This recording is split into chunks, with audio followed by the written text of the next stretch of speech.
Fala, missionário. Vou ver aí já. Olá, queridos, graça e paz, e nós estamos de volta com mais um episódio do Fala Missionário. Hoje tá especial, eu tô sozinha na apresentação, vocês acreditam?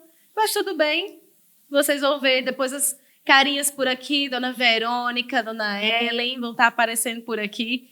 Mas hoje a gente está com uma presença mais do que especial, nós vamos entrar nas terras do acesso criativo, né, dos países de acesso criativo. Vamos acessar lugares onde a gente sabe que o Espírito Santo ele tem buscado mesmo e tem nos dado a criatividade, meios, caminhos para que a gente consiga alcançar povos não alcançados na janela 1040. E eu queria, né, deixar hoje, né, para vocês só um pouquinho do que é o acesso criativo. E você que ainda não conhece, nunca ouviu esse termo, procura sua secretária de missões, viu? Para aprender direitinho. Mas o acesso criativo, ele tem nascido, né? Não é um termo nosso, é um termo que a gente aprendeu com o nosso grande mestre Simon também. Mas nós cremos e nós declaramos da mesma maneira que não existe países fechados ao evangelho. Não existe lugares em que o evangelho é fechado e que o Espírito Santo não possa acessar. Mas existem os países de acesso criativo e a gente tem utilizado esse termo que tem sido trazido desde a década de 90 e a gente sabe, a gente declara mesmo lugares sendo acessados, os países mais perseguidos, o evangelho podendo chegar com cura, com salvação.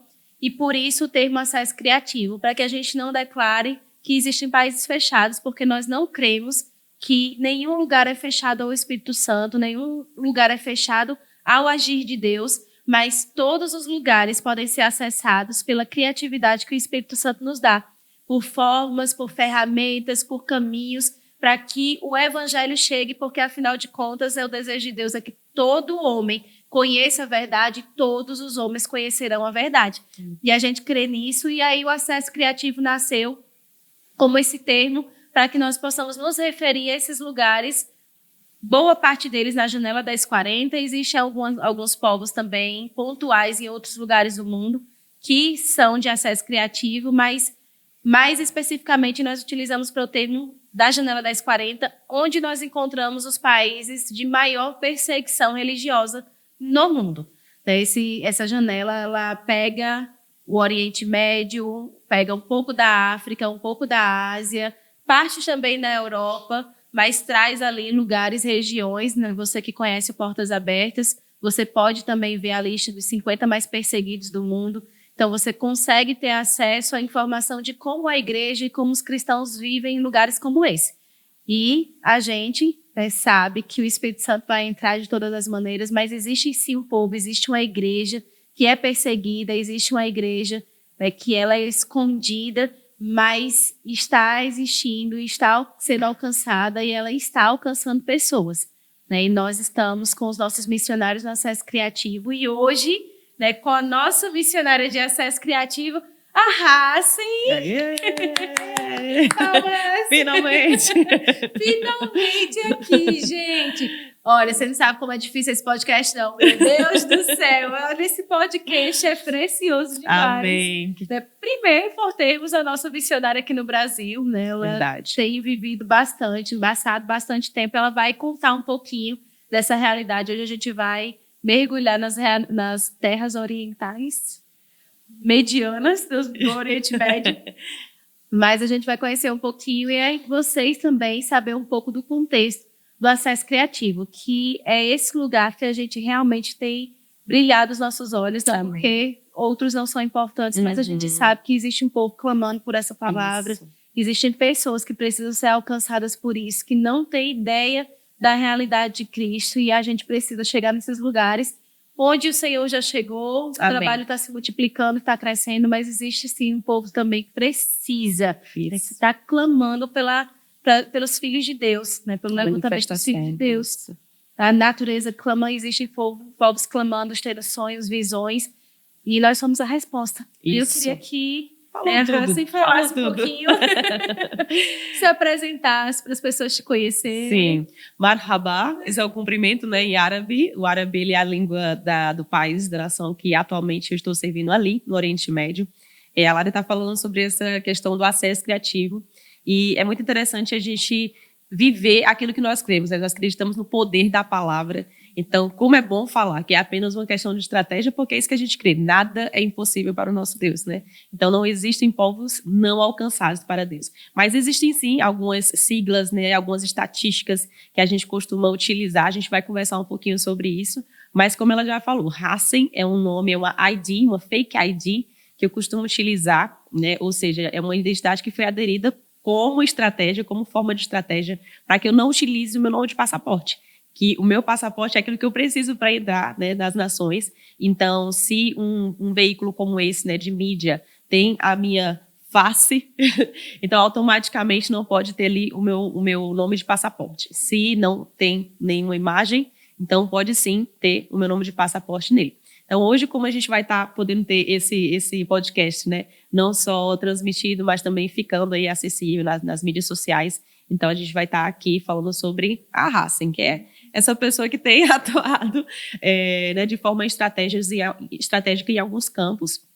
E agora estou com o privilégio de estar, né, em um retorno temporário aqui no Brasil. A gente também vai falar sobre isso, nessa estação de retorno, e podendo ter essa oportunidade, que para mim é um grande privilégio. Muito obrigada, Lário, por ter orquestrado, organizado, né, esse momento para que a gente pudesse estar aqui hoje conversando sobre coisas que eu acredito que vão ser bem fundamentais para a gente falar. Obrigada você também que está aí assistindo, e vamos juntos, né, falar um pouquinho mais. Mobilização para o Oriente Médio. Não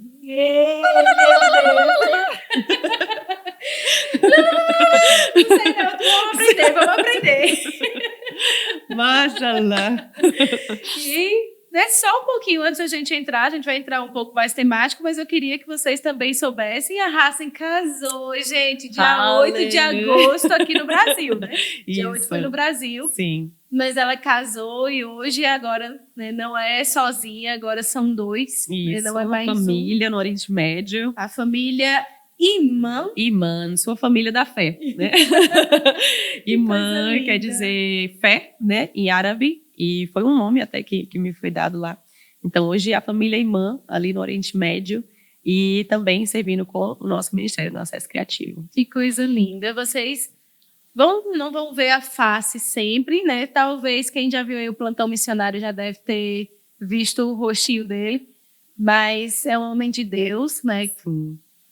De fora das nações, não é brasileiro. Sim. Mas tem cumprido aí o chamado também, tá? Agora estão somando forças para o acesso criativo. Eu acho que é interessante, a gente vai falar sobre essa questão do preparo, né, do missionário para essas nações, e uma das coisas, até que ensinando aqui nesse nosso retorno na Escola de Missões, a gente falava sobre isso, né? Você vai receber o preparo das escolas, enfim, aquilo que você se expor, mas o Espírito Santo é o nosso guia, né? Daquilo que vai ser necessário para o nosso chamado. E o meu esposo, como ela falou, ele é europeu, ele não é brasileiro, mas ele também já tem sido engajado com essa parte de alcance, né? A não alcançado, enfim, acesso criativo. E ele entende que já dele, nenhum ID fake, né, pode ser aderido. Ele entende que é não se expor mesmo, que é não aparecer mesmo, né? 100%. Então, restrito. Então, a gente vai seguindo cada um com aquilo que está no seu coração, né? Daquilo que eu iniciei, e até agora eu sinto que a imagem vinculada a uma fake ID é possível, então tá tudo certo. Já ele entende de outra forma, e é muito importante para um missionário saber isso, né? Até onde eu vou com aquilo que Deus tem colocado no meu coração, né? Para alcançar e fazer. São os níveis de segurança, né? É importante entender dentro do contexto também. E Deus sabe aonde vai levar cada um, até onde, né? E de repente esse lugar mesmo para ele hoje não é viável uma apresentação. Exatamente. Ele tem países também, assim, né? Que é necessário essa segurança, e é o que ele entendeu como estratégia, né? Então, vamos conhecer um pouquinho mais da Hassen, né? Antes de tudo, para a gente entrar, Hassen, por quê? Fala para mim quando, como nasceu a missão e para qual povo? Eu sei que a gente tem aí a janela 1040, né? Existem vários povos, não são somente muçulmanos, a gente tem os povos árabes, que muçulmano não é povo, tá? Muçulmanos são pessoas que aderem à religião do Islã. Mas os árabes são um povo, né? Os Parte, judeus né? são um povo, os indianos são um povo, né? Então a gente tem povos e existem vários dentro da janela das 40, né? A Isso. gente tem parte dos povos africanos também, tem, Norte da África. tem o norte da África, né? Tantos povos, mas existe um povo, né? Que o seu coração né, clama mais, ora mais, se conecta mais. Fala pra gente como é que nasceu, né? De onde nasceu isso, como é que foi você entender e abraçar essa missão de Deus para você. Resumo breve, né? Apesar dessa carinha aqui de 20, mas muita história. Isso é maravilhoso. Muitos países, experiência, glória a Deus, para poder compartilhar. Eu tive o privilégio, né, de vir para Campina Grande para fazer as escolas aqui, tanto de ministros quanto de missões. E fica aqui, com certeza, a indicação. Se você ainda não é graduado, né, do Centro de Treinamento Bíblico, Rema Brasil, assim como também as escolas de ministros, escolas de missões, você precisa, né? A gente está falando aqui de estratégias, ferramentas, e essa, com certeza, é uma poderosa para que você possa aderir. E eu me formei, né, no Rema, na minha cidade, e depois vi aqui para Campina Grande, para as escolas, para pegar nessas ferramentas, me preparar. Alguns anos atrás, ainda quase na minha adolescência, bem novinha, assim. Mas é verdade, tinha acabado de sair da adolescência. Tá vendo? E vim pra cá. Faz pouquinho de tempo, gente. Não. Não faz, não tô brincando. Brincadeira. Mas, enfim, vim pra cá fazer as escolas. E aí, nesse decorrer, é interessante a gente falar sobre o quanto que o chamado, muitas vezes, ele pode se tornar gradativo. Algumas pessoas elas já têm aquela impressão, né? Eu quero ir para o país tal e eu quero alcançar o povo tal. Mas outras pessoas isso vai acontecer gradativamente. Então não precisa ter essa pressão. Meu Deus, todo mundo da minha turma de missões, né, por exemplo, já sabe o país que vai, mas eu não sei. Tá tudo bem, né? E até porque o chamado ele não é geográfico, né? Ele é vocacional. Então às vezes a gente fala sobre isso, né? Eu tenho um chamado para Inglaterra, Espanha. Não é sobre a parte geográfica, né? Você vai alcançar pessoas ali, mas você vai utilizar a sua vocação, o seu propósito em Deus. Então, fui entendendo, descobrindo mais sobre missões. E aí, nesse processo de estar aqui em Campina Grande, servindo na igreja local, né, e realmente me expondo, utilizando de todas as ferramentas necessárias que eu podia desenvolver na igreja local, de forma bem intensa. O cearense quase não é intenso, né? Quase não é 880, mas... Não é cearense, gente, é do país que é uma do Ceará. nação à parte, no Brasil. País do Ceará, já é missionária do berço. Sim. Então, servindo bem intensamente na igreja local. E aí eu sempre falo sobre o quanto o serviço ele traz resultados, né? Ali eu pude ver resultados assim bem latentes, né, da vocação, dos dons que o Espírito tinha colocado na minha vida. E aí também descobrindo mais a respeito da minha vocação. A princípio não tinha uma nação, um povo, um país assim, né, específico. E à medida que eu fui servindo e fazendo parte dos treinamentos, isso não chegava, né? E eu ficava indagando sobre aquilo, até que eu comecei a entender um pouquinho melhor sobre essa questão de PNA. PNA é a sigla que a gente utiliza, né, para povos não alcançados. Tem também a PMA, que são povos menos alcançados. PNI, povos não alcançados isolados, né? E por aí vai, tem várias siglas. E também os alcançados, PA, né, povos alcançados. E aí, trabalhando já com PA, né, povos alcançados, vou até falar isso aqui para aproveitar, porque não é todo dia que todo mundo tem a oportunidade de entrar no mundo de encontro, missiológico, né? Também. Dessas siglas e tal. E então eu fui vendo isso, que existia mais, né? E eu lembro que na época eu conversava com o nosso reverendo Rosilon, e assim como o Jader também, que na época atuava já na agência, e me informando mais a respeito. E eu lembro que ali a gente tinha acesso a alguns testemunhos, né? A algumas coisas, mas eu queria ter contato com alguém que estava lá, ou que tinha ido. E foi quando, né? Como eu falei, fazendo um resumo aqui bem breve, depois eu em uma oração no meu quarto, ouvi mesmo a respeito da Jocum, né? Que é uma organização hoje parceira, que eu atuo com ela. E ali, em 2014, fui fazer o meu primeiro treinamento com eles, né? Já tinham passado pelas escolas, centro de cura, centro de oração, o que tinha aqui já tinha todas as ferramentas feito, já estavam aqui. E aí fui fazer esses outros treinamentos, ele se tornou uma porta, né? Conhecer a respeito de outros treinamentos onde eu poderia me aprofundar. E pensei em já fazer o rema deles, vamos dizer assim, né? Que é o curso de porta de entrada, que é a ETED, no ano de 2015, mas acabei mesmo ficando aqui mais 2 anos até que eu fui fazer. E quanto mais eu ia vendo sobre isso, eu vi mulheres de hijab, né, aquela coisa daquele mundo tão diferenciado. Eu lembro que nesse ano de 2014 eu tive a oportunidade de ter um contato lá com um missionário que ele atuava dentro do Afeganistão. E ele mostrava pra gente vídeos, ou como que era a vida lá, ou como que eles faziam para alcançar as pessoas. E aquilo ali foi um mundo novo, assim, pra mim, né? Eu ficava bem interessada a respeito. Já queria ir, mas aí a gente vai falar também sobre essa preparação. Não falava inglês, né? E essa é outra área, assim, que a gente vê. Hoje no Brasil, apenas 5% dos brasileiros ainda têm essa fluência na língua inglesa. E estando no campo missionário, me expondo ali, né, a vivências mesmo transculturais, eu pude ver na prática a importância, Lara, desse preparo, né? De aderir a essa ferramenta da língua, porque de fato é uma língua universal. Eu lembro que até quando eu viajava ainda apenas com o domínio do espanhol, eu conseguia ainda fazer algumas coisas, mas realmente depois que o inglês chegou, foi uma soma... Isso. Uma soma muito positiva para avançar, né? Ainda mais. Mas aí, né, voltando, já fui para a parte onde eu já estava. No ano de 2017, eu saí mesmo para um treinamento que era focado para trabalhar com o PNA, né, povos não alcançados, com eles, e também era um treinamento móvel. Ali eu tive a oportunidade de passar 3 meses viajando pela Europa e algumas bases com treinamentos focados para o alcance de muçulmanos, porque as nações que nós iríamos na época para o nosso prático eram no norte da África, né? Nós fomos para Marrocos e Tunísia. E então a gente buscava ter mesmo um treinamento focado naquilo que a gente ia fazer. E ali eu conheci várias lideranças, vários elders, né, que chama na Jocum, pessoas que já estavam muitos anos no campo e que nos treinavam. E eu lembro que uma certa vez eu estava conversando com um professor meu desse treinamento, eu falei assim, mas por que eu ainda não consegui saber onde que eu vou servir, né? Ou não tenho um povo, um coração.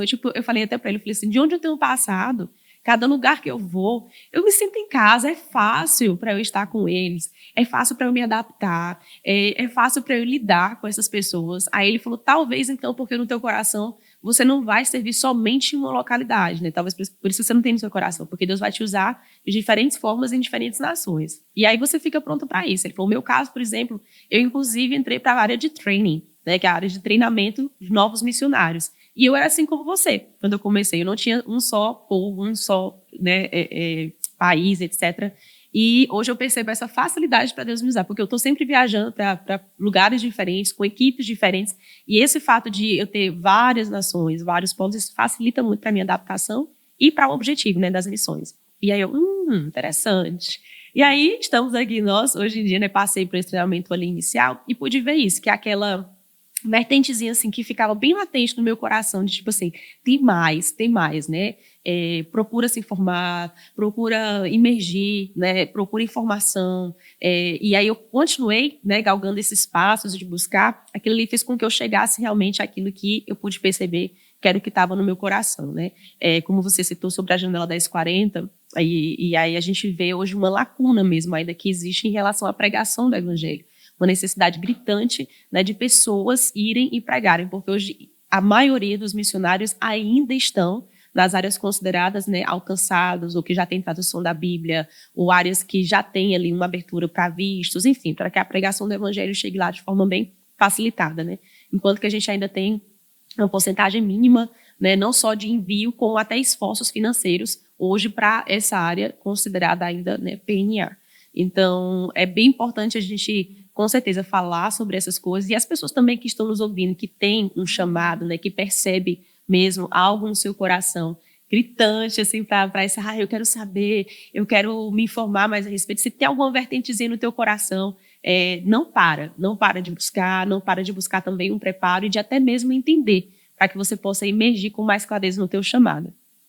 É interessante, você falou até essa questão, né, de o mínimo ainda que a gente tem trabalhado, porque quando a gente vai estudar os aspectos mesmo das missões dentro do Oriente Médio, nos países onde existe um alto índice de perseguição, a gente vê que a igreja ainda não tem um esforço. Isso. Eu não sei se eu posso falar necessariamente o esforço pessoal da igreja, né? Mas talvez não algo intencional de ver, né? Momentos como esse, e eu falo até né, trago para vocês o estímulo mesmo de quando os missionários estiverem no Brasil, tragam para a igreja, né? Se vocês puderem ter contato, se vocês puderem sentar, isso traz para a gente um senso de realidade, porque pessoalmente, né, o que eu vejo é que quanto mais longe está da nossa realidade como igreja, né, menos a gente consegue entender a necessidade de que o evangelho chegue, né? E a gente vê, né, tem estudos, né? Teve há 4 anos, quando eu estava estudando a respeito de recursos para missões, eu peguei um artigo que falava que 2% dos recursos financeiros, né, da igreja, eles eram destinados para missões. Sim. 2%. 2% é mínimo de verdade. Sim, sim. Né? Quando você vê a distribuição, né, da renda assim, anual, né, que são bilhões assim, sendo distribuído para missões, é realmente isso. Até 2016, o Brasil ainda investia cerca de R$1,30 em missionários enviados, apenas, como índice. Hoje, os Estados Unidos ainda é o país que mais, né, investe em missões. E aí a gente tem essa disparidade. Quando você vai falar sobre... Tem até um vídeo que às vezes eu mostro para essa parte e fala que anualmente os Estados Unidos, por exemplo, mesmo sendo o país que mais investe, mas quando a gente fala dessa área, ainda é o país que anualmente eles investem mais em roupas e fantasias de Halloween para os pets deles, né, para os animais deles, do que investem em missionários, né, nessa zona. Então, isso é muito importante pensar, porque assim, a mobilização para missões é tudo. Isso. Verônica, que é uma das nossas apresentadoras, numa ministração dela, eu gosto muito de falar sobre essa ministração, foi no domingo de manhã na sede. Se você quiser buscar, entra no canal da sede. Culto de missões, Turquia e Síria, foi maravilhoso, pela manhã. E ela falou muito bem, muito propriamente daquilo que a gente fala do que é missões, que faz parte da mobilização, né? Você ir, você contribuir, né? E você orar por isso. São as áreas de mobilização. E é uma área completa, não é uma área alternativa. Eu não vou escolher uma delas daquilo que eu vou fazer. Eu vou escolher o que me cabe. E aí eu vou fazer o todo, porque eu fui chamado para o todo. Né? Jesus, quando ele deu a comissão, ele não deu a comissão por partes, né? Para essa parte, vocês vão fazer isso. Para essa parte, vocês vão fazer isso. Não, o corpo existe para o todo, né? Para cumprir a missão como um todo. Né? Existem áreas, né? Existem os vocacionados especificamente para estar no contexto transcultural, mas não significa que eu não possa ir. Né? Isso não diz para mim que eu que não tenho chamado vocacional para ir, eu não vou. Assim como não diz que eu não tenho a vocação, né? Eu não tenho o chamado, eu não tenho a missão de fazer parte investindo. Exato. Parte da mobilização da gente é poder fazer semeando, né? Contribuindo para que aqueles que vão façam. Sim. Na verdade, eu costumo falar que muitos cristãos fervorosos, né, o que entenderam o poder das palavras, porque a gente sabe o que a palavra nos diz, né, sobre o poder que as nossas palavras carregam. Ou seja, se a minha palavra carrega poder, quanto mais a minha oração, né? Então, esses cristãos fervorosos que entenderam o poder da sua oração, da intercessão, com certeza tem muitos deles indo às nações, até mais do que pessoas às vezes, que têm a vocação e ainda não se tornou intencional, né, no preparo e mesmo na própria ida. Então, os seus joelhos podem lhe levar bem mais longe, muitas vezes, através da sua oração, da sua intercessão intencional, engajada, né, em alcançar nações e fazer a diferença através da sua oração. Assim como também a sua oferta. A gente, às vezes, acho interessante que, Lara, uma vez a gente teve uma conversa falando sobre algumas ofertas, né, que eu tinha recebido em um período específico. E quanto que aquilo tinha me impactado, que eu falei pra ti, né? E aí tu falou, ai, mano, eu até falo isso quando eu tô divulgando. Na verdade, eu pensei isso agora. Eu ia falar. Né? Porque não é a respeito de quanto, né, eu invisto, em quanto que eu dou. E, novamente falando, não é uma ajuda, né? É uma oportunidade de se engajar em uma causa. Ou seja, é um privilégio para quem investe, né? Poder fazer parte da causa de Cristo. Porque a missão de Deus é alcançar as nações, mas o método de Deus é a igreja. Então, Deus precisa que as pessoas que estão hoje, né, congregando, elas entendam qual é a sua parte. E se eu tenho pessoas que ofertam mensalmente R$10. Todos os meses está lá, todo mês está lá. E como é lindo, porque para a gente se sente privilegiado. Poxa, eu tenho uma vocação e eu estou aqui sendo vocacionado, utilizando o chamado a graça, as ferramentas que Deus me deu, mas tem pessoas que também estão usando aquilo que elas podem fazer, que é o investimento, e elas talvez possam ofertar esses R$10, que é o que elas podem estar ofertando, mas elas estão fazendo parte daquilo que Deus tem no coração dele, né? Que é missões. Que são É a grande comissão. Eu gosto muito, para mim, Jesus, óbvio, é o nosso referencial de missões, né? Mas eu gosto muito de dizer, quando as pessoas falam, né? Eu acho que quando elas escutam, Jesus é o nosso maior exemplo de missionário, né? Eu acredito que fica aquele... não sei se foi só o meu pensamento, eu vou falar por mim, né? Mas Jesus era perfeito, né? Então, por isso que ele era o perfeito missionário.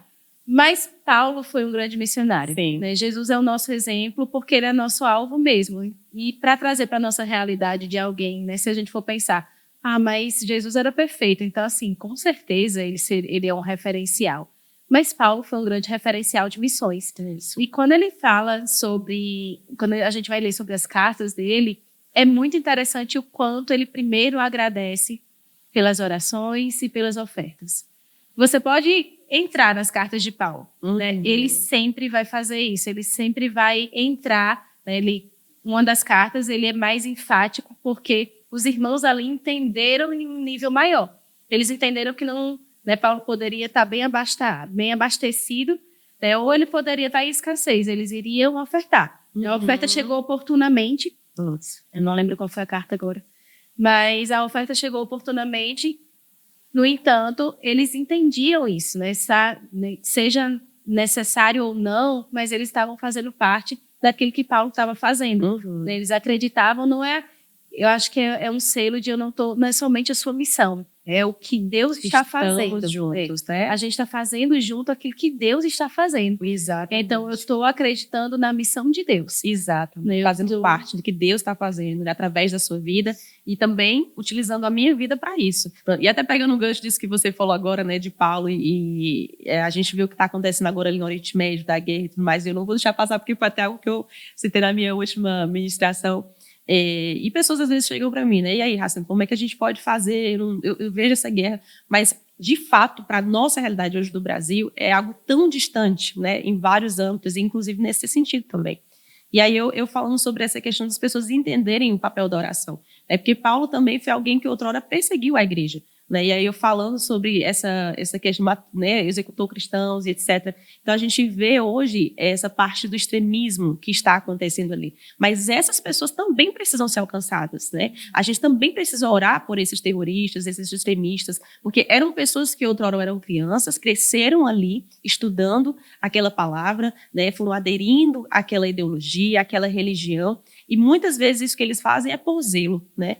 Porque eles acreditam que estão fazendo certo. Ou seja, se eles não ouvirem, né? Se não houver quem pregue, se a mensagem, se o evangelho, se os recursos, se a intercessão não chegar até ali, essas pessoas morrerão, né? Sem um dia ter tido acesso àquilo que a gente tem, de forma gratuita. E a palavra fala que aquilo que de graça recebemos, né? Que de graça também a gente possa ter essa intencionalidade em dar. Então, se eu posso dar os meus recursos, se eu posso dar a minha oração, a minha intercessão, como a gente precisa ter o coração e essa intencionalidade de fazer isso? Porque vidas, né, pessoas, eternidade na vida das pessoas dependem disso, né? Isso. É muito interessante. A gente vê mesmo, eu acho que é o que aproxima mais, né, a realidade do que está acontecendo, mas ainda não é o todo. É quando a gente vê momentos como esse, né, conflitos como esse. Quando Ucrânia e Rússia, né, atenção para os refugiados. Sim. Né, e hoje o conflito no Oriente Médio que criou agora uma visibilidade maior porque foi algo mais, né, com a gravidade maior que está acontecendo hoje na Palestina, na faixa de Gaza e Israel.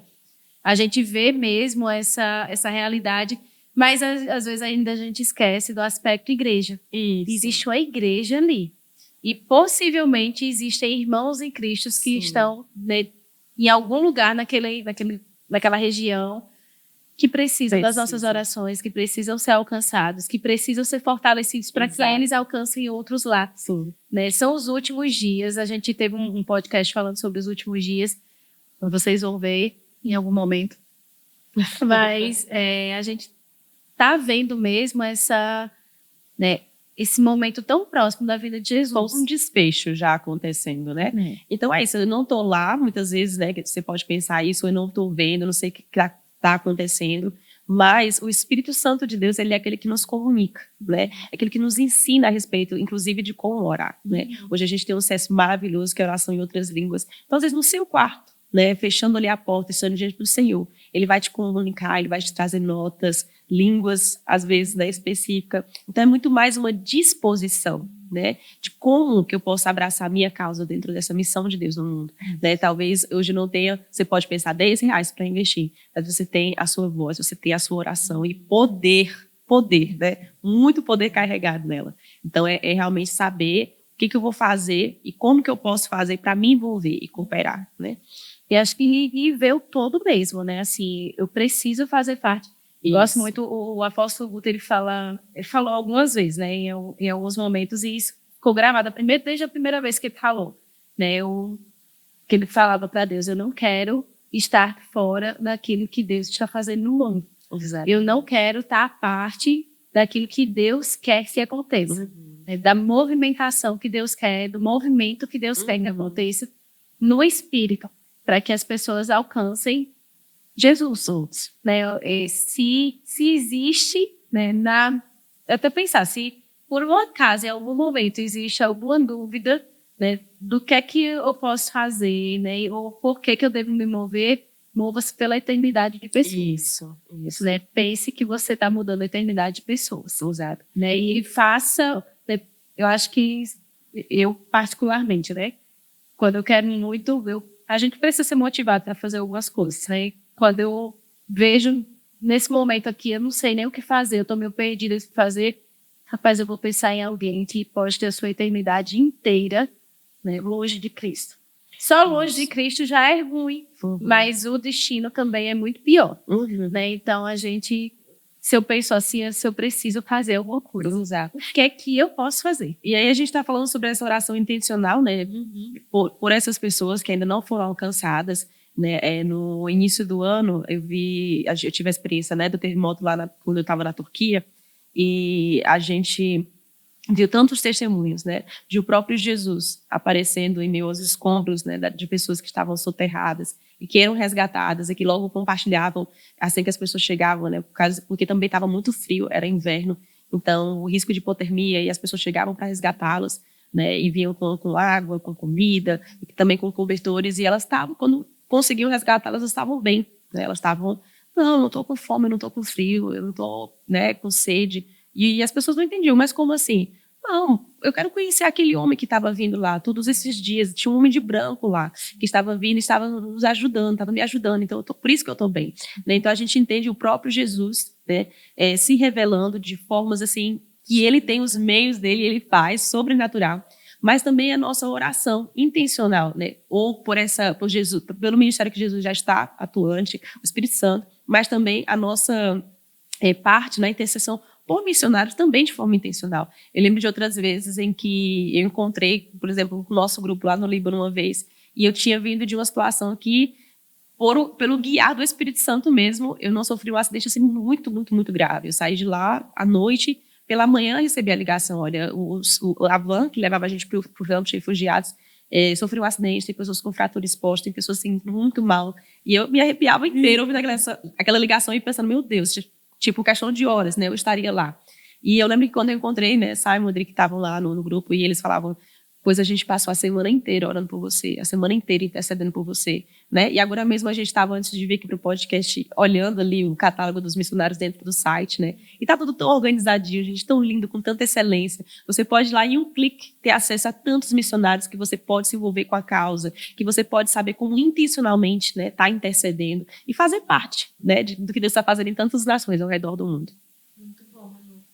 Tem alguma experiência, você falou agora da Turquia, né? A gente foi, inclusive, as orações da rua. Muito obrigada a todos que se envolveram, né, com o projeto Perseguidos pelo Amor. Com certeza você fez a diferença. E é isso que a gente está falando, desse poder que a igreja nutre, né, estando junto e inclusive, abraçando uma causa. Tem alguma experiência que foi marcante para você, como missionária, como cristã, né, que falou com você dentro dos seus países, dentro das missões, né, que você já passou? Tem uma que foi mais marcante? Eu sei que todas, né, com certeza, têm aquele lugar de importância e construíram quem você é hoje e aí vão construir muito mais para frente. Mas tem algum aqui para você, seja Destacar. Seja porque é recente ou porque realmente marcou você? Sim, e, na verdade, várias, né? Porque cada contexto que você vai ter a oportunidade de ter várias experiências mesmo e de impacto, uma vez que a gente está nessas regiões, né? Tem muitas experiências de impacto. E aí você até falou também sobre essa questão da área onde eu sirvo, né? Como eu atuo ali nessa parte da janela das 40, então eu fui bem intencional, né? Nesse sentido do início da minha carreira missionária, eu buscar mesmo ter propriedade no serviço nessa área, porque eu costumo falar que é bem mais fácil você guiar pessoas por um caminho que você já alcançou, você já percorreu. Então, você podia servir ali no norte da África, Ásia Central, agora Oriente Médio, por aí vai, assim, Euroásia. E nessas regiões que eu fui, eu vou citar aqui o início, assim, acho que as primeiras ali, né? Porque eu ainda não tinha tanta estrutura para ver, ouvir ou passar por algumas coisas, assim. Hoje, a carcaça ficou mais grossa ainda. E não que a gente se torne insensível, mas é porque com a maturidade e o preparo, a gente entende que muitas vezes a gente vai precisar, sim, reter algumas coisas, emoções e etc., para que você consiga lidar, né, com inteligência emocional, com algumas situações, e poder ajudar fazendo um trabalho eficaz. Né? Um ponto de equilíbrio, né? Exato. E aí, mas eu lembro que no início, por exemplo, teve a primeira vez, né, que eu fui servir ali na fronteira da Síria e Turquia, nos campos de refugiados, e eu fiquei servindo com uma organização que era a única organização que ela tinha acesso às pessoas que eram aprisionadas, né, quando elas vinham na travessia do mar para poder tentar entrar na Europa. Então, esses refugiados, uma vez aprisionados na Turquia, eles levavam eles para uma prisão assim, a céu aberto e bem precária mesmo. E eles não permitiam, né, porque o intuito deles era que essas pessoas retornem, né, para suas terras. Mas eles vinham da Síria e ainda nessa situação de guerra, já faz bastante anos isso, embora a Síria também esteja nessa questão de guerra já fazem anos. E eu lembro que a nossa organização era a única que conseguia ter acesso a essa prisão, né, que eles ficavam.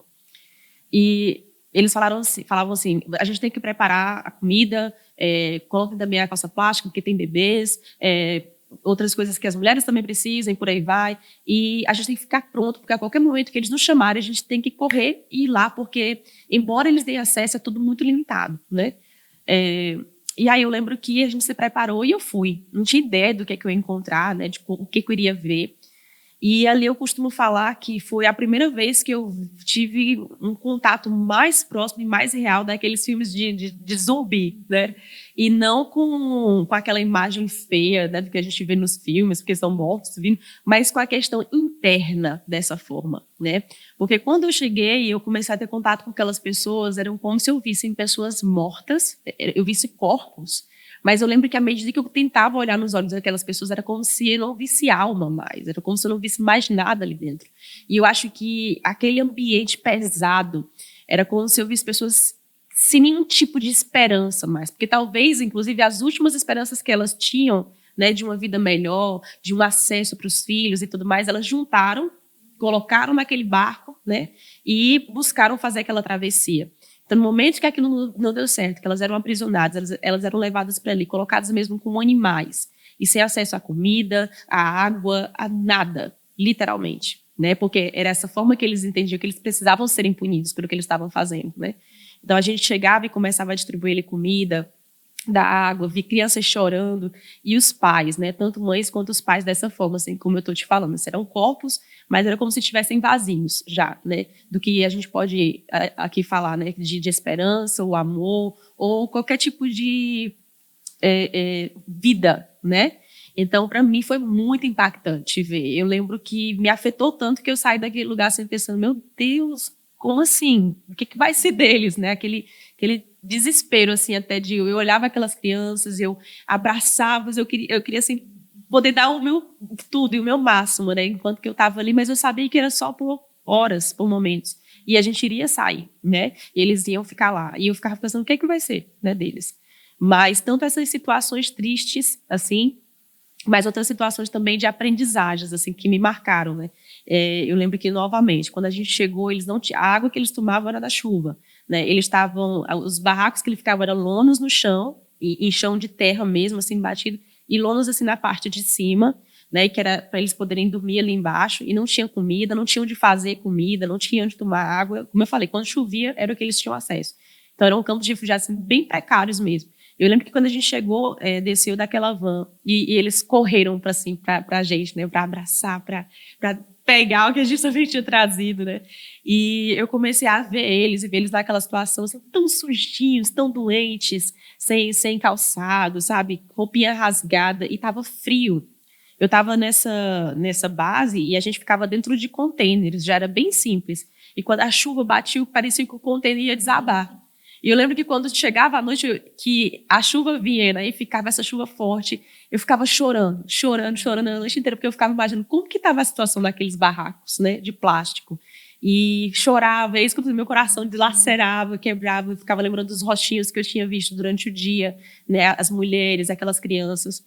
E teve uma cena também que me marcou muito, porque a gente tinha levado uns bolinhos, assim, pequenininhos, com água para dar às crianças, e enquanto a gente fazia algumas atividades de brincadeira, e tinha uma criança, assim, um pouquinho grandinha, assim, e outra menorzinha, e eu cheguei para entregar, né? Eu falei da parte ruim, que foi ver essas pessoas totalmente sem esperança, e essa parte que, embora ruim por causa da situação que ele estava, mas me marcou muito, né?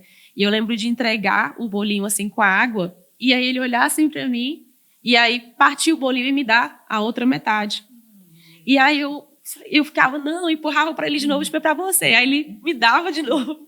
E aí eu fui chamar alguém para traduzir, que era a língua turca, né? Eu fui chamar alguém, árabe, aliás, para traduzir e falar que o bolinho era dele, né? Que ele podia comer tudo, que eu estava bem, eu estava com a equipe, eu tinha comida. E aí eu chamei, aí ele começou a traduzir, não, é para você. Aí ele fazia assim e dava para mim novamente. Aí ele dizia assim, não adianta. Enquanto que ele não vê que você também tem alguma coisa, ele não vai comer, se ele vê que você não tem nada. Então, são coisas que eles vão aprendendo, né, a se juntar, a um ajudar o outro, né? E aqui são exemplos simples, né, de um partir do pão ou de um bolinho, como foi o caso dele. Mas eu acho que essas coisas também retratam um pouco daquilo que a gente está falando, né? Eu entender que o meu irmão não tem nada. Eu não posso me conformar com isso. Eu não posso pegar e comer. Eu não posso reter só para mim. Eu não posso estar bem, né? Assim, em todos os sentidos. Não que eu vou ficar vivendo uma vida, né, penosa e tal, não sei o quê. Mas essa consciência, eu acredito muito mais sobre essa mentalidade. Que eu posso fazer que eu tenho e eu quero partilhar com outras pessoas. Não posso ver pessoas sem nada, né, precisando tanto e eu ter só para mim, não. Então essas lições, né, assim, através mesmo de realidades tão tristes, me marcaram bastante, né? E saber que aquelas vidas que eu vi, né, daquela forma, aquele olhar, como eu falei, que nunca esqueci mesmo. Exatamente são essas coisas que vão me movendo mais e mais, né? Para que essas pessoas tenham acesso, claro, ao pão, às coisas que elas precisam, mas também que elas não partam, porque quando eles chegam a esse nível assim, de perder, eles ficam bem vulneráveis ao suicídio, né? Agora mesmo no Talibã, o nível de suicídio que aumentou, aliás, desculpa, no Afeganistão, o nível de suicídio que aumentou entre as mulheres desde após, né, desde o domínio do Talibã, tem se tornado muito maior. Por quê? Porque elas chegaram agora a um ponto que elas não têm mais esperança, né? Outrora elas podiam estudar, elas ainda conseguiam sair na rua com a companhia de um homem, né? Mas aí a vida mudou completamente. Então agora a esperança, né, por menor que fosse, foi completamente tirada. E a gente tem ouvido falar que existe um nível de suicídio agora que aumentou muito entre as mulheres. Então essa esperança que a gente tem, né, a fé e o evangelho e tudo que a gente tem realmente é um potencial incrível para fazer a diferença na vida de pessoas. E, Hassen, dentro das experiências que você passou, né? Você falou do começo agora, achei bem interessante mesmo você ter falado do começo, porque com certeza te direcionou, né, para aquilo que você ia escolher, para as próximas etapas, para as próximas decisões, para as próximas missões. O que é que você viu, né, daquilo que você experimentou mesmo, que é necessário para a preparação? Né? E a gente falar mesmo para pessoas que entendem, né, ou oram por países de acesso criativo, eu estou falando de Janela 1040, né? Ou elas oram, ou elas desejam, elas amam, mas o que fazer, né? Como se preparar, como elas podem se mover, né? E qual a importância disso acontecer? Porque às vezes também a gente tem só o desejo, a gente vê as pessoas desejosas, mas né? Uhum. É tão interessante. Eu, né, às vezes eu vejo assim, mas o que está acontecendo? Né? Que a gente sabe e o movimento está onde, né? Se levantar. Qual a importância disso acontecer? Bem, aqui a gente até já citou alguns, né? A questão do inglês, por exemplo, né? Aprender um novo idioma. Talvez, às vezes, o país que vai nem é inglês, né? Vai ser o árabe, vai ser o turco e por aí vai, outras línguas. Então, o que você puder fazer de acesso, né? Para você já começar a emergir na língua local. Porque missões é a pregação do evangelho, né? Se não tiver pregação do evangelho, não é missões. Se você está ali apenas levando um alimento e não sei o quê, mas você não prega o evangelho, isso é assistência social, né? É ajuda humanitária e tudo aquilo que você pode caracterizar. Mas missões precisa ter a pregação do evangelho. Então, para a gente pregar, a gente precisa falar com as pessoas e esse contato. Ou, claro, que existem outras estratégias também, a gente vê essa questão de cartas, né? Várias metodologias também que a gente pode fazer, mas a pregação do evangelho acontecendo. Então, a língua, com certeza, a gente já falou, então eu estou só dando uma frisada, né? Aí falamos também sobre essa questão da inteligência emocional, né? De você saber como lidar com situações adversas e por aí vai. Então, você também buscar se preparar o máximo possível, né? Se você tem questões emocionais ou de trauma, ou você tem alguma questão emocional ou transtornos que precisam, né, serem tratadas, é muito importante dar atenção a isso. Por mais que você tenha um chamado, mas se você não estiver bem, né, então você vai comprometer a sua atuação lá fora e até, inclusive, o seu alcance, né, de forma efetiva. Então, sem dúvidas, essas questões são bem importantes. Por exemplo, na organização que eu estou hoje, existe uma avaliação, né, das fichas missionárias para se envolver com algumas missões. E eles perguntam especificamente, né, sobre essa questão de transtorno, sobre essas questões da parte emocional, pessoas que estejam lidando, tenham tendência, né, depressão, tantas outras coisas, e não falando que isso é uma limitação. Talvez você esteja passando por isso hoje. Você está passando por essa situação, não que você esteja nela, mas tratar, entender a importância de você tratar é bem importante, né, para que você consiga ter uma eficácia. E aí eu vou também entrar nesses outros pontos, né, de a gente saber a importância de você se envolver também com organizações confiáveis, né? E esse preparo também. Por exemplo, hoje eu vejo no nosso ministério, meu Deus, que privilégio, que tantas outras igrejas não têm, né? De ter uma escola de missões, secretarias de missões nas igrejas, agência de missões, é tudo tão, né, bem organizado, focado. Eu estou na minha igreja local, ainda não consegui ir a Campina Grande para fazer a escola, mas você já pode se envolver com a sua liderança, já pode ir entendendo, né, como que esse organismo vivo na sua igreja atua, para que você consiga ir pegando, né, ali e através desse envolvimento, cada vez mais a confiança do seu pastor, enfim, gerando também uma credibilidade daquilo que está no teu coração, para que a tua igreja possa se envolver, você venha para Campina Grande, faça a escola aqui. A escola de missões, com certeza, ela é um divisor de águas. Eu vejo assim, a gente entender justamente o que é missões, o que está no coração de Deus, o acesso à exposição, né, que a gente passa a ter, uma vez que você estuda e se prepara. E aí eu acredito que também, depois disso, por exemplo, se é essa zona de acesso criativo e tudo mais, entender quais são organizações confiáveis que eu posso me envolver, né, ou que se aproximam, né, da nossa visão, do que está no nosso coração também como igreja. Que a gente possa fazer parte para cooperar com aquilo. Porque o preparo ele é fundamental. A gente, no campo, a gente encontra desde meninas que vão para alcançar, né, muçulmanos, se apaixonando e se convertendo ao islamismo, a pessoas que vão para essas zonas. Por exemplo, tive uma experiência que eu até costumo falar sobre elas, de um casal que seria 32 anos na Turquia, uma vida, né? E receberam uma equipe a curto prazo, foi informado, foi falado o que podia e o que não podia fazer. E ainda assim, né, foi postado em redes sociais, Facebook, aquilo que estava sendo feito ali do trabalho missionário, coisa que jamais, né, pode acontecer nessas áreas. E aí, por causa disso, aquela família teve que sair daquele lugar em apenas 7 dias. Né, um trabalho de 32 anos, assim, sendo comprometido. Graças a Deus conseguiram sair até, né, porque tem outras regiões que talvez fosse até mais perigoso. Mas pessoas que, às vezes, eu quero ir, eu quero pregar, eu quero alcançar, mas não se prepara, né? Eu vi já um caso também de outras 2 moças que entendiam que tinham chamado para essa área, mas não falavam nem o inglês, quanto mais a língua local da nação. E decidiram ir, queriam ir, pregariam, e foram, e chegaram lá, foram enganadas por um homem, e levadas para a casa dele. E uma vez que elas passaram a viver com ele, né, passaram a se tornar esposas. né? E se tornando esposas, o homem tem o domínio sobre ela. Ela passa a fazer parte ali da corte islâmica, no casamento e tal. Enfim, e já se subentende. Então, olha só até que perigo, né? Por essa falta de preparação, né? Por essa falta de entendimento, de estudo, né? Hoje a gente vê a questão do consulado, né? Que existe nas nações, embaixadas, que podem dar também suportes ali. Então, todas essas questões que a gente possa se cercar, né, de informações e de preparo para ir, eu acredito que é fundamental. Entender, inclusive, questões geopolíticas mesmo dessas localidades. Né, porque como que vai funcionar uma vez que eu estou dentro da nação? Depois que você está ali dentro, né, a gente estava até falando sobre a diferença que a agência tem hoje no trato com o meu caso, por exemplo, né? Na nação que eu estou, o WhatsApp ele é trancado, né, pelo governo. Eu não consigo fazer ligações normais como a gente tem acesso normal aqui no Brasil. Então, lá eu preciso utilizar um outro aplicativo específico para isso. O meu e-mail não pode ser um Gmail, um Hotmail. Lá a gente usa o Proton-mail, que é um e-mail com alta criptografia. Assim como o aplicativo que a gente utiliza como quase um WhatsApp lá, né? Que é o Signal, também com alta criptografia. Então, a forma com que a gente aborda, você jamais vai falar a palavra missionário lá pelo WhatsApp, ou falar sobre missões, precisa ser linguagens codificadas, né? Para que a gente consiga tratar sobre essas coisas e tratar somente em aplicativos específicos. Por quê? Por segurança minha e da organização e de toda a obra missionária que está sendo feito ali, né?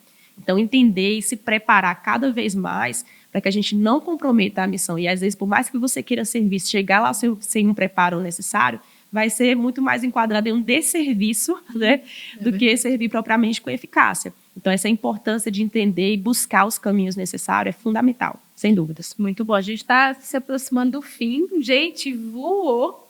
Impressionante. É nada. Acredita? Como assim? Estamos chegando ao final. Mas eu acho que eu queria mesmo reforçar, né, essa questão de segurança mesmo. Como isso é importante. Sim. Né? Isso é importante porque você está lidando com vidas. Né? Tem até pessoas, né, quem gosta da área, quem é ligado na área já, né, do acesso criativo, talvez possa ver até postagens de pessoas que têm trabalhos, organizações que têm trabalhos e postam o que está acontecendo. Mas cada ambiente ou cada atuação ela é muito específica. Né? Eu já vi também alguns que sofreram muito por uma exposição muito alta, né? E demandou ter que sair, ter que se retirar das mídias para poder reformular essa exposição. Né? E a gente sabe que não é só, né? É a vida, a gente está falando só da mídia social, ou só do contexto. Né? Conhecer o missionário ele é mais importante até nesse contato, esse acesso, do que simplesmente seguir numa mídia social. Sim. Né? E o cuidado mesmo com a exposição, como falar o nome, né? Por isso, vou reforçar mesmo, vocês até que conhecem, né, a Hassen, não coloca nos comentários o nome, se você conhece pessoalmente, né? Ah, que saudade de você, e aí fala nome. Não, né? Utiliza mesmo, né? Leva a sério, porque isso não é brincadeira, é real. É real. É a vida do missionário, isso. Como a Hassen falou. É a vida do missionário, é a vida da organização, é a vida das pessoas em quem eles estão tocando. E até o comprometimento do nosso avanço, né? Porque se a gente quer se estabelecer, né, e acaba, de uma certa forma, interrompendo isso por essa questão da divulgação, esse avanço que a gente estava conseguindo se estabelecer, no mesmo permanecer na nação, acaba sendo comprometido. Eu falei sobre esses missionários, né? 32 anos lá, tiveram que sair da noite para o dia, né? De um trabalho de uma vida inteira. E eles se infiltram, gente, é real, eles se infiltram. A gente tem conferências da nossa organização que já foi encontrado infiltrados. Teve um caso de uma moça, logo que eu cheguei na nação que eu estou agora, que ela estava namorando, noivou, ia casar com um indivíduo, e ele era um espião iraquiano dentro daquela nação. Então, assim, porque através dela, ela que cuidava da parte de missões da igreja. Então, através dela, ele conseguia ter contato com toda a mobilização que era feita de missões. E enquanto isso, os pastores recebendo ameaça, sendo chamado pela polícia secreta, ninguém entendendo nada. Mas essa é a realidade lá. E isso é bem real, assim, é bem importante, né, ter esses cuidados. Muito bom, muito bom. Eu queria, para a gente, né, finalizar hoje, né, aproveitando esse tempo que você está no Brasil, né, como as pessoas podem fazer para se conectar com você, né, para estar junto. A agência de missões, gente, está aqui para isso. Vocês podem entrar nas nossas mídias sociais, chamar no direct. Né, a gente é esse porta-voz também para ter cuidado, para ter zelo e ser a ponte também para que vocês se conectem com a Hassen. Mas queria saber, né, de você mesmo, se tem algum lugar, algum caminho também que está acontecendo hoje e que as pessoas podem ter acesso para que elas entrem e se mobilizem junto com você para alcançar os povos não alcançados. Então, como eu falei, enviar o Brasil nesse tempo foi essa porta, essa oportunidade, né, dos céus, assim, para também levantar essa bandeira. E esse trabalho de mobilização ele é tão importante. Eu tive contato agora com pessoas que estavam no JPN há 2 anos atrás, quando eu ministrei num retorno aqui no Brasil. E encontrei agora na Escola de Missões, né, fazendo a Escola de Missões, se preparando. Aquela sua mensagem, Deus falou comigo. Então, como é importante esse trabalho de mobilização que a gente também vem fazer aqui no Brasil. Né? Hoje eu não uso redes sociais, né, por questões de segurança também, mas a gente tem o e-mail da agência, né, que eu acredito que pode ficar aqui, se você quer me contactar de uma forma mais direta e somar com isso que Deus já está fazendo na minha vida, através da minha vida, do nosso ministério lá no Oriente Médio hoje por enquanto, mas também com esse desejo de abranger, de alcançar ainda mais. Esse trabalho de mobilização é também para poder estar conectado, né, com pessoas que também têm esse chamado, né, e que também queiram ser um agente de transformação, indo para alguma dessas nações, hoje, glória a Deus, né, através desses anos servindo e com os contatos que eu já tenho, porque até para você ir também servir, é passado assim mesmo por uma triagem, né, de toda uma investigação por essa questão das infiltrações, né, que acontecem, né, de alguns espiões. Então, é bem importante ter contato. E hoje você pode ter esse contato, entrando em contato, né, falando ali comigo e compartilhando aquilo que está no teu coração, que com certeza vai ser uma bênção, vai ser realmente um prazer poder somar de alguma forma. E a gente deseja isso, estar conectado com mais pessoas que também têm um chamado para alcançar os não alcançados, que também desejam se envolver na mobilização, né, porque a gente deseja realmente que a igreja ela esteja cada vez mais envolvida e distribuindo esses esforços, né, de uma forma bem saudável. Amém. Que coisa boa. Tão bom, estou muito feliz. E rápida. Consegui estar aqui.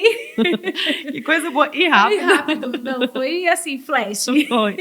A gente veio ao Brasil, gente, agora no meio do ano, e estamos voltando no início do ano, né? Agora, em janeiro, a gente está retornando para o campo e depois ali para o Oriente Médio. E lá nós somos ali a sua irmã family, né? Tô falando aqui em inglês, a irmã family, mas enfim, a família irmã, que é a sua família da fé ali no Oriente Médio. Então vai ser sempre um prazer muito grande estar disponível para a igreja do Senhor. Eu queria mesmo chamar vocês, né? Trazer, despertar o desejo de vocês conhecerem um pouco mais. Entre em contato mesmo, a gente está à disposição para que vocês conheçam mais aquilo que o Senhor está fazendo no Oriente Médio. Amém. Para que vocês também possam ter a oportunidade, né, de semear e de orar. Gente, se levantem em intercessão. A gente precisa hoje, a igreja precisa hoje estar conectada em intercessão. Né? Nós precisamos e conhecer o campo também. Sim. Traz para a gente o local e o acesso exato que a gente precisa orar para que as cadeias se rompam, para que os muros se derrubem e que o evangelho consiga correr livremente, independente de qualquer circunstância ou situação que se levante. Amém. Né? A gente é voz, a gente é braço, a gente é mão do Senhor, a gente está aqui para isso e para somar forças com vocês. Glória a Deus. Né? Obrigada, Racem, pelo trabalho. Né? Sempre, para mim é sempre um prazer, uma honra. E ouvir você, né? Ouvir tudo aquilo que o Senhor está fazendo através da sua vida. Isso traz para a gente uma gratidão muito grande de estar fazendo parte de algo tão poderoso, que é as vidas serem transformadas em um contexto que é de um aprisionamento tão grande. Tive a oportunidade de ouvir um iraniano falar da conversão dele. Hoje ele não pode mais voltar para o Irã, ele não pode mais retornar, mas você ouvir a paixão pelo qual esses povos, eles agarram o evangelho, porque eles entendem a liberdade que existe em Cristo e não existia antes. Eles entendem a realidade de um amor que para a gente às vezes é tão comum, né? Porque para a gente é tão fácil, né? A gente não depende, né, de alguém dizer que nos ama. A gente é muito livre, né, nessa questão de entender o amor é simples para a gente. É eu sei o que é cuidado, né? Por mais dificuldades que a gente passa, a gente sabe o que é cuidado, a gente sabe o que é, né, receber o amor de alguém, mas eles não têm. Né? Exato. Nada. Até porque o Islã, ele não conhece, né, a respeito de amor, graça, né? Isso é muito da gente, é muito mais a respeito de lei, de obedecer, né? E é um Deus amedrontador, né? O nosso Deus a gente teme, mas a gente entende o amor que nos cerca. É inclusive a nossa visão, né, do Verbo da Vida, levar a palavra da fé e o amor, né? Então isso é uma coisa que está muito impregnada em nós, mas isso que você falou é bem verdade, né? Tendo contato, eu morei no Tajiquistão, tendo contato com tajiques, ou afegãos, ou enfim, iranianos, pessoas que se convertiam ali, e ele recebia essa palavra, o comprometimento deles a partir dali. Era incrível que eles sabiam, não importa se é preço de morte, né? Mas eu vou pagar para que eu volte para minha nação e as pessoas, o meu povo, eles também tenham acesso a isso que eu tive recebendo essa palavra, né? E eu vou pregar. Ou então, o primeiro pastor num país muçulmano que eu tive contato com ele, e ele falava assim: vocês têm liberdade, preguem essa palavra. E o homem cheio do Espírito. De 10 palavras que ele falava, 8 ele soltava um versículo. E cheio do Espírito, cheio da palavra, cheio de unção, um ambiente assim carregado de unção. E ele mostrava a banheirinha do quarto dele, do banheiro da casa dele, que era onde ele fazia os batismos, né, dos cristãos. E ele falava também de vezes que ele esperava um ano inteiro, assim, 2 vezes, né, que eles iam para dentro das florestas mesmo, se reuniam com toda a igreja. Sabia que eles poderiam ser pegos pelos os policiais, né, enfim.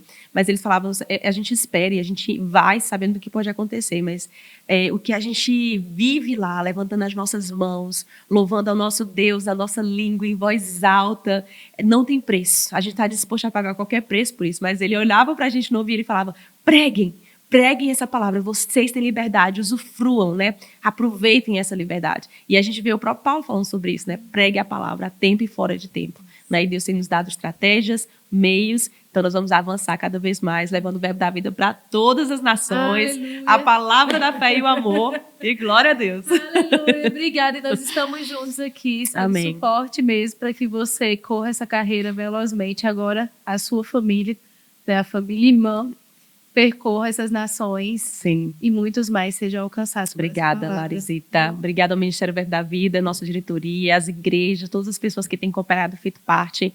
Juntos somos mais fortes e vamos mais longe, com certeza. Aleluia. Amo vocês, gente. Ficamos por aqui.